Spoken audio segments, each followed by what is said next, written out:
नेता जा नहीं पा रहे अपने अपने खुद प्रचार के लिए, वो अपनी एरिया में नहीं। मैं जा रहा हूँ वहां, मैं पहले भी गया था, फिर जा रहा हूं मैं तो वहां। कौन रोक रहा है? मैं तो हाथरस से भी होके आया हूं। हाथरस में, हाथरस का भी, सादाबाद का भी और सिकंदराबाद की भी सीट भारतीय जनता पार्टी जीत रही है, प्रचंड बहुमत से जीत रही है। अति आत्मविश्वास तो नहीं हो रहा है? कोई अंदर झिझक है कि कोई मामला इस बार गड़बड़ा सकता है? हम लोग जमीन पे रहते हैं, जमीन पे सोते हैं और जमीन की बात करते हैं। मैं बड़े बाप का बेटा नहीं हूं, मैं एक सामान्य सन्यासी हूं, एक योगी हूं। जो सच होगा वही बोलूंगा। अखिलेश की तरह नहीं हूं कि 12 बजे सो करके उठो, फिर उसके बाद शिवपाल यादव उनको जो रटा दे वह वही बोलेंगे। शिवपाल यादव जी को मौका नहीं तो राम गोपाल यादव शिवपाल जी की तो अभी एंट्री हुई, पिछली बार तो सब बिखरे हुए थे, तभी तो आप लोग ये वाले यादव बेल्ट में भी अच्छा कर पाए थे। इस बार तो सारे एक साथ हैं, चाचा भतीजा सब।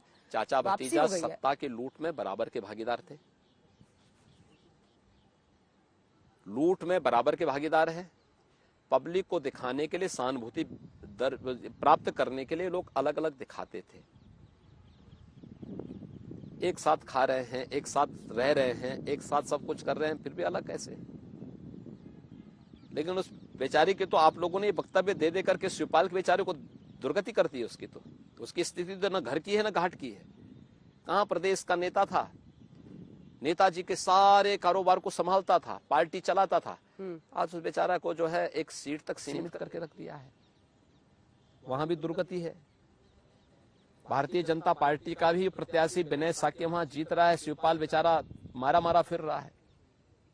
पर्सनल हो गई आप दोनों की, अखिलेश जी की। आप हमेशा मुझे बताते हैं कि वो 12 बजे उठते हैं, कुछ उसके बाद से उनको कोई फीड करा देता है, समझा देता है, सिखा देता है, रटा के भेज देता है।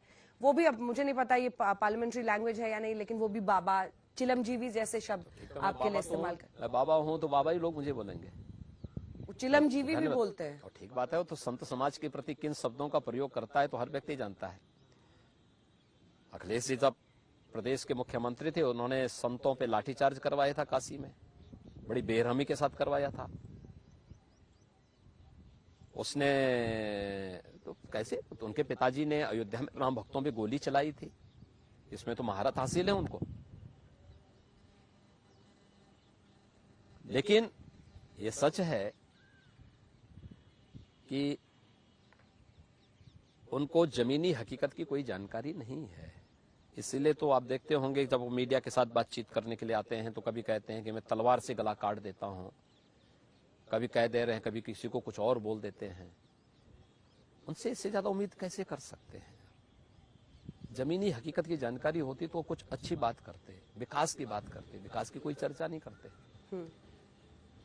यूथ के बारे में, अन्नदाता किसानों के बारे में, महिलाओं के बारे में अच्छी स्कीम की चर्चा करते नहीं है। उनके पास कुछ भी नहीं है। वो तो जो बीजेपी ने अपना लोक कल्याण संकल्प पत्र जारी किया, उसी में से एक बात को कहते हैं, अच्छा इन्होंने रिफाइंड तेल दिया है, हम भी आएंगे तो हम भी अब घी दे देंगे। उनको मालूम है कि जब बिजली, इनके समय में बिजली कभी नहीं मिली, कहते हैं अच्छा अब हम आएंगे तो हम भी इतने यूनिट तक बिजली फ्री दे देंगे। अरे जब सत्ता में थे तब तो बिजली नहीं दे पाते थे प्रदेश की जनता को। और ये बुंदेलखंड में है हम लोग। मैं यही पूछने वाली थी, आपने क्या किया है बुंदेलखंड के लिए? यहाँ के बुंदेलों को 70 वर्षों तक जिन लोगों ने एक एक बूंद पानी के लिए तरसाया है, ये सही वक्त है। मैंने कल यही कहा है, जिन लोगों ने 70 वर्षों तक एक एक बूंद पानी के लिए तरसाया है, आज उन लोगों को जवाब देने का समय आ गया है। आप डबल इंजन की सरकार की बात कर रहे हैं, प्रधानमंत्री मोदी जी के नेतृत्व में बुंदेलखंड के हर गांव में हर घर नल की योजना आज साकार हो रही है। हर घर तक पेयजल उपलब्ध करा रहे हैं हम लोग। आप देख रहे होंगे हर गांव में आप जाइए, कहीं पाइप बिछ रहा है, कहीं ओवरहेड टैंक बन रहा है, कहीं ट्रीटमेंट प्लांट बन रहे हैं। अगले कुछ महीनों में सब हर घर तक पानी पहुंचेगा। दशकों से लंबित 1 दर्जन से अधिक सिंचाई की परियोजनाएं यहां पूरी हुई हैं।